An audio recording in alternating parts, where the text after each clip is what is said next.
এই পৃথিবীতে আল্লাহ পাক রব্বুল আলামিন একটি পরীক্ষার হল হিসেবে এই পৃথিবীতে আল্লাহ তাআলা স্বাধীন করে দিয়েছে। ও বান্দা, তোমাকে আমি স্বাধীন করে দিয়েছি, তোমার যেভাবে ইচ্ছা সেভাবে চলার জন্য তোমার ভালো হয় সেভাবে তুমি চলো। কিন্তু অনেক সময় আসবে, ও বান্দা, আমার কাছে তোমার আসতে হবে।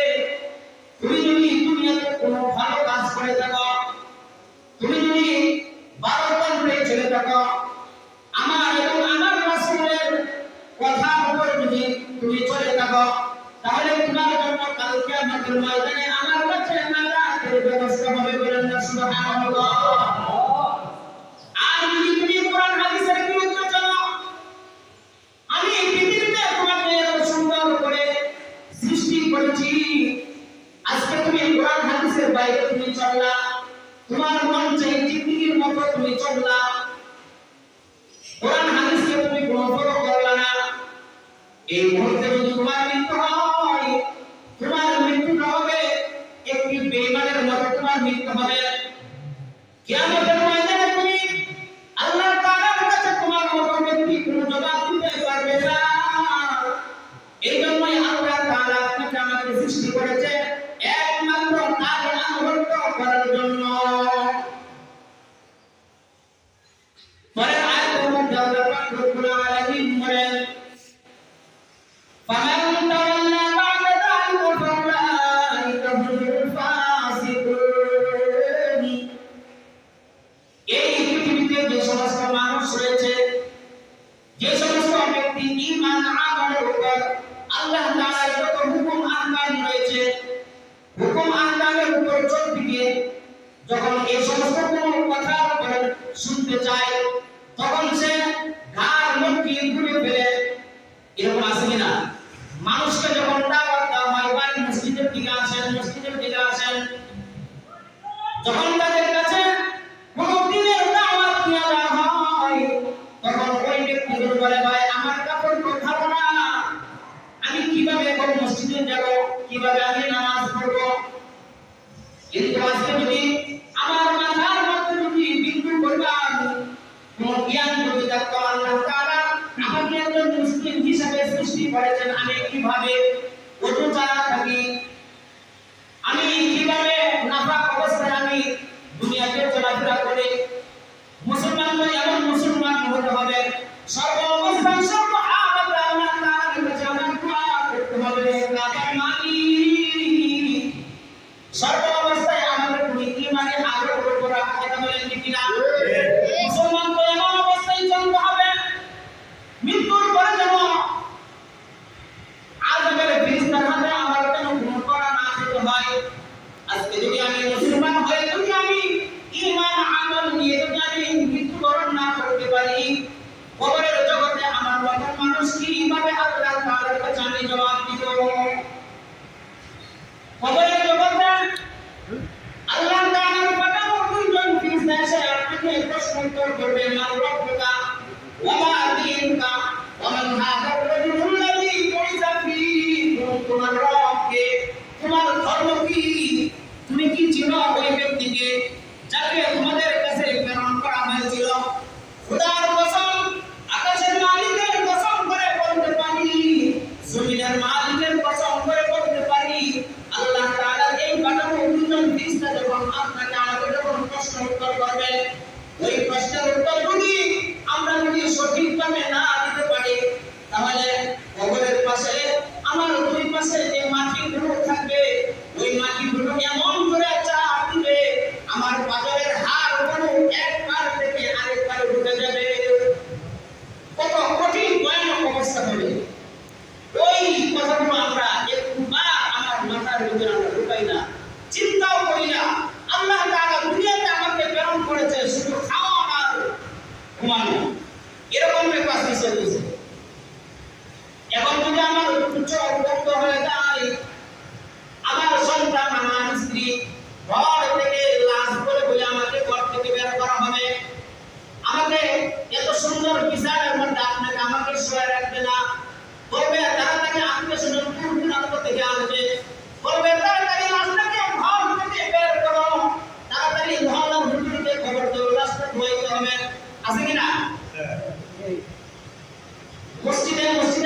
চলাফেরা করতেছি, প্রত্যেকটা মুহূর্তে আমার চিন্তা করার দরকার আমি কোন পথে চলতেছি।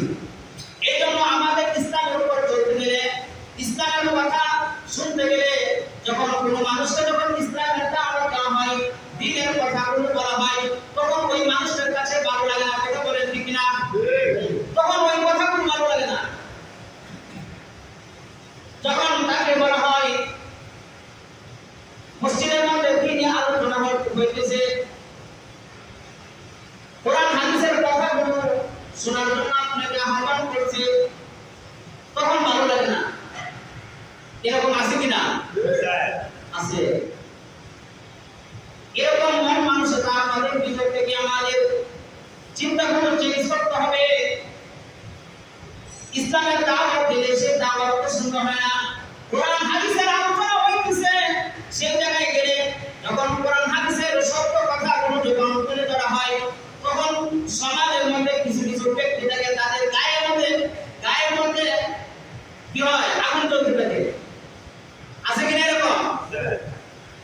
যখন কোরআন হাদিসের সত্য কথাগুলো যখন তুলে ধরা হয়, তখন একজন আরেকজন উৎসাহ হুজুর এই সমস্ত কি বলে? কোরআন হাদিসের যে সত্য কথাগুলো, এই কথাগুলো যদি আপনি তুলে না করা যায়, তাহলে এই ইমামের পিছনে নামাজ পড়ে তো আপনার কোনো প্রয়োজনই আসে না। এই জন্য সমাজের মধ্যে এক ধরনের ইমাম সাহেব থেকে আর এক ধরনের লোক তাকে সমালোচনা করতে থাকে।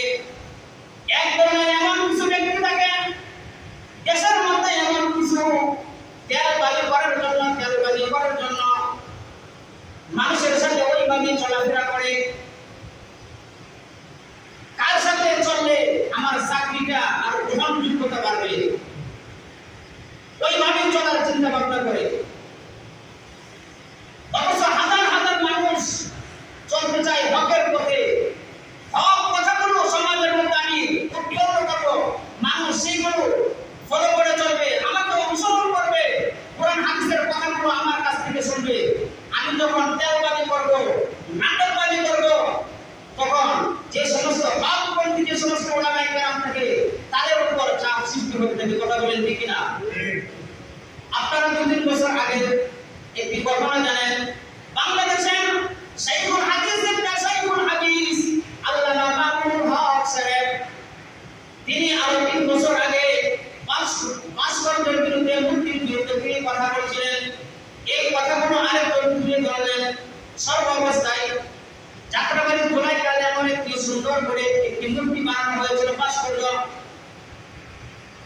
শেখ মুজিবুর রহমান সাহেবের একটি ভাস্কর্য সেখানে তৈরি করা হয়েছিল। ওইটাকে সর্বপ্রথম আঘাত করেছিলেন আরেক দলের আরেক হুজুর, নাম বলার কোনো প্রয়োজন নেই। তখন হযরত আল্লামা মামুনুল হক সাহেব সেই কথা তুলে ধরলেন। ওই কথার প্রেক্ষিতে স্পষ্টভাবে ফতোয়া দিলেন, ভাস্কর্য হারাম। বাংলাদেশের মধ্যে, সারা পৃথিবীর মধ্যে যে জায়গায় ভাস্কর্য রয়েছে, সেই ভাস্কর্যগুলো নামানোর জন্য ফতোয়া জারি করলেন। কিন্তু প্রধানমন্ত্রী কি করলেন? সেটার বিরুদ্ধে গিয়ে তাকে কারাগারে ঢুকালেন, মামলা দিয়ে। মামুনুল হক সাহেব যখন কোথাও কোনো জায়গায় প্রোগ্রামে যায়, মাহফিল করার জন্য সারা দেশব্যাপী যে জায়গায় সে মাহফিল করতে যায়, সেই জায়গায় পুলিশ প্রশাসন তাকে আটকে বিভিন্ন জবাবদিহিতা করতে পারে। আর কিছু আলেম সমাজ রয়েছিল, এটার পক্ষে তারা ফতোয়া জারি করেছে, ভাস্কর্য হারাম বানিয়ে দিয়েছে বলে নাউজুবিল্লাহ। ভাস্কর্যের বিরুদ্ধে, ভাস্কর্যের পক্ষে তারা ফতোয়া জারি করেছে। ভাস্কর্য তাকে ভালো জাতীয় টেলিভিশনে এসে তারা হালাল ঘোষণা করে দিয়েছে। বর্তমানে এই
কিন্তু তিনি তো দুনিয়ার কোনো রাষ্ট্র পরিচালনার জন্য তিনি কারোর সাথে কোনো অন্যায় করেন না, কোনো প্রতিবাদ করেন না, বলেন ঠিক না? তিনি হলেন সব কিছুর মধ্যে ন্যায় অন্যায় সব কিছুর মধ্যে আল্লাহ তাআলার এই নামটি হচ্ছে পবিত্র, বলেন ঠিক না? এর নামের সাথে সাথে আরেকটি নাম রয়েছে আল কুদ্দুস, কি নাম? আল কুদ্দুস। আল কুদ্দুস নামের অর্থ হচ্ছে পবিত্র। আল্লাহ পাক রব্বুল আলামিন সব কিছুর মধ্যেই আল্লাহ তাআলার তার নামটা হচ্ছে পবিত্র নাম। আল্লাহ তাআলা এই পৃথিবীতে এত সুন্দর করে সৃষ্টি করেছেন, আকাশ বাতাস সাগর মহাসাগর যা কিছু সৃষ্টি করেছেন, এই সৃষ্টির মধ্যে আল্লাহ তাআলা কোনো ভুলকে বার করতে পর্যন্ত আর করতে পারছেনি। আল্লাহ তাআলার ভুল কেউ আগে পর্যন্ত বার করে নাই। সর্বশ্রেষ্ঠ ক্ষুদ্র থেকে ক্ষুদ্র একটি প্রাণী আল্লাহ তাআলা কোনো অবস্থায় সৃষ্টি করেন নাই। সূরা মুলকের মধ্যে আয়াতের মধ্যে বলেন মা তারা ফি খালকির রহমানি মিন তাফাউত। দয়াময় আল্লাহ তার সৃষ্টি এত নিখুঁতভাবে, এত নিখুঁত, তার সৃষ্টির মধ্যে আজ পর্যন্ত কোনো ব্যক্তি কোনো ভুল করতে পারে নাই। এরপর আয়াতের মধ্যে আল্লাহ রব্বুল আলামিন বলেন ফারজি'ল বাসারা হাল তারা মিন ফুতুর সুম্মা রজি'ল বাসারা কাররাতাইন ইয়ানকালিবু ইলাইকাল বাসারু খাসিআন ওয়া হুয়া হাসীর। ও পৃথিবীর মানুষ, তোমার তুমি চোখ খুলে তুমি তাকাও, তোমার মাথা উঁচু করে তুমি তাকিয়ে দেখো, আমি এই পৃথিবীতে যা কিছু সৃষ্টি করেছি, আমার সৃষ্টির মধ্যে কি তুমি কোনো ভুল করতে পারো কি? মানব কি বলেন? আবারও বলেন, ও বান্দা, তোমার তুমি চোখ খুলে তুমি তাকিয়ে দেখো, আমার সৃষ্টির মধ্যে তুমি কি কোনো ভুল করতে পারো কি? তুমি ক্লান্ত হয়ে যাবে, তুমি ব্যর্থ হয়ে ফিরে আসবে, তারপর আমার সৃষ্টির মধ্যে কোনো রকম তুমি কোনো ভুল খুঁজে পাবে না। আল্লাহ তাআলার সৃষ্টি কত নিখুঁতভাবে তিনি সৃষ্টি করেছেন। এই জন্য আল্লাহ হলেন আমাদের খালেক, আল্লাহ হলেন আমাদের মালিক। এর উপর আমার বিশ্বাস স্থাপন করতে হবে। কথা বলেন ঠিক না? আরেক হাদিসের মধ্যে আছে আনা ইনদা রাব্বি বি আবদি। যে সমস্ত মানুষ মরণাপন্ন হয়ে যায়, মানুষ যখন সংঘাত যখন থাকে, তখন ওই সমস্ত মানুষদেরকে নিয়ে তোমরা সমালোচনা করিও না। কথাগুলো শুনেন, মনোযোগ দিয়ে শুনেন, অনেকে আমরা বিষয়গুলো জানি না। যখন কোনো মানুষ যখন মৃত্যু পর্যায়ে, মৃত্যুর সাথে যখন সে সজ্জিত হতে থাকে, তখন অনেক মানুষ ওই ব্যক্তিদেরকে নিয়ে সমালোচনা করতে থাকে, তোমার মৃত্যুর পরে তোমার কি হবে, এরকম আছে কিনা? এই মানুষটি কেমন ছিল, মৃত্যুর পরে তার জন্য কি জানি অবস্থা হয়। ওই মরণাপন্ন ব্যক্তি যখন তার কানের মধ্যে যখন ওই আওয়াজ শুনে যখন তার কানের মধ্যে যখন ঢোকে, তখন তার দিলটা আল্লাহ তাআলার প্রতি একটু হতাশাগ্রস্ত হতে থাকে। আল্লাহ তাআলার ভিতর আল্লাহ তাআলার প্রতি তার একটি খারাপ ধারণা সৃষ্টি হতে থাকে। ওই মুহূর্তে যদি তার মৃত্যু হয়ে যায়, ওই মানুষটি তখন সে বেঈমান হয়ে তার মারার অধিকাংশ বেশি থাকে। এই জন্য কোন মানুষ যখন সংঘাত থাকে, মরণাপন্ন ব্যক্তি, তার কাছে গিয়ে দোয়া খরচ করা, তাকে নিয়ে ভালো কিছু বলা, তোমার কোনো চিন্তা নাই, তুমি অনেক ভালো কাজ করেছো, তুমি অনেক ভালো ছিলে, যখন ওই সাহসটুকু যখন তার ভিতরে যখন জাগ্রত করবে, তখন তার ভিতরে কোনো হতাশ উঠবে না। চিন্তা করবে আল্লাহ তাআলা যদি আমাকে এখন নিয়ে যায়, আমার নির্দ্বিধায় আল্লাহ তাআলা হয়তো আমাকে ক্ষমা করতে পারে। এই জন্য যে সমস্ত ব্যক্তিরা মৃত্যুর সাথে সে সজ্জিত হয়, মৃত্যুর সাথে সে লড়াই করতে থাকে, ওই মুহূর্তে তার সামনে কোনো হতাশামূলক আলোচনা করা যায় না। এমনকি অনেক সময় বলে থাকে, তুমি তো চলে যাচ্ছ, তোমার নাবালক বাচ্চাটা তোমার জন্য কি করবে? তুমি অবিবাহিত মেয়ে রেখে যাচ্ছ, এই মেয়েটার কি হবে? স্ত্রী বলে স্বামী, তুমি তো চলে যাচ্ছ, আমার কি অবস্থা হবে? ওই মরণাপন্ন ব্যক্তি যখন তার কানের মধ্যে যখন বারবার যখন এই কথাগুলো যখন উচ্চারিত হয়ে থাকে তখন আল্লাহ তাআলার প্রতি সে খারাপ ধারণা সৃষ্টি হয়। আল্লাহ কি শুধু আমাকে দেখলো এই সময়ের মধ্যে আমাকে নিয়ে যাচ্ছে? আর যখন ওই ব্যক্তির কাছে যখন বলা হয় তোমার কোনো চিন্তার কোনো কারণ নাই, আল্লাহ তাআলা যদি তোমাকে পছন্দ করে তাহলে তোমাকে সুন্দর করে তোমাকে বাঁচিয়ে রাখবে। আর যদি আল্লাহ তাআলা তোমাকে যদি পছন্দ করে তাহলে তোমাকে আল্লাহ তাআলা তোমাকে নিয়ে যাবে আল্লাহ তাআলার কাছে। তোমার চিন্তার কোনো কারণ নাই। আল্লাহ তাআলা যেটা ভালো ফায়সালা মনে করেন আল্লাহ তাআলা সেটাই করবেন। এটা তুমি আমি চিন্তা করলে কোনো কাজে আসবে না। কথা বলেন ঠিক না? এইজন্য মরণাপন্ন ব্যক্তি যে সমস্ত ব্যক্তিরা থাকে তাদের কাছে এরকম কোনো হতাশমূলক কথা না বলা, তাদের ভিতরটা দুর্বল হয়ে যায়। আল্লাহ তাআলা আমার সাথে অবিচার করতেছে, আল্লাহ তাআলা তো কোনো বান্দার সাথে অবিচার করতে পারে না, কোনো অন্যায় করতে পারে না। কথা বলেন ঠিক না? আল্লাহ পাক রব্বুল আলামিন যে কথাগুলো বলা হয়েছে আল্লাহ তাআলার ৯৯টি গুণবাচক নাম আর হয়তো এই সপ্তাহে চলবে, আগামী ইনশাআল্লাহ এরপর থেকে আলোচনা চলবে। আল্লাহ পাক রব্বুল আলামিন যে কথাগুলো বলা হয়েছে আপনাকে আমাকে কোরআন হাদিসের উপর সকলকে যেন সমস্ত ষড়যন্ত্র থেকে আমরা যেন সঠিক পথে যেন চলতে পারি। সকলে বলে আমিন। অনেক ষড়যন্ত্র, সেই ষড়যন্ত্র থেকে আল্লাহ তাআলা যেন আমাদেরকে হেফাজত করেন। সকলে বলে আমিন। ওয়া আখিরু দাওয়ানা আলহামদুলিল্লাহি রাব্বিল আলামিন। যারা সুন্নাত বিরোধী আমরা সকলে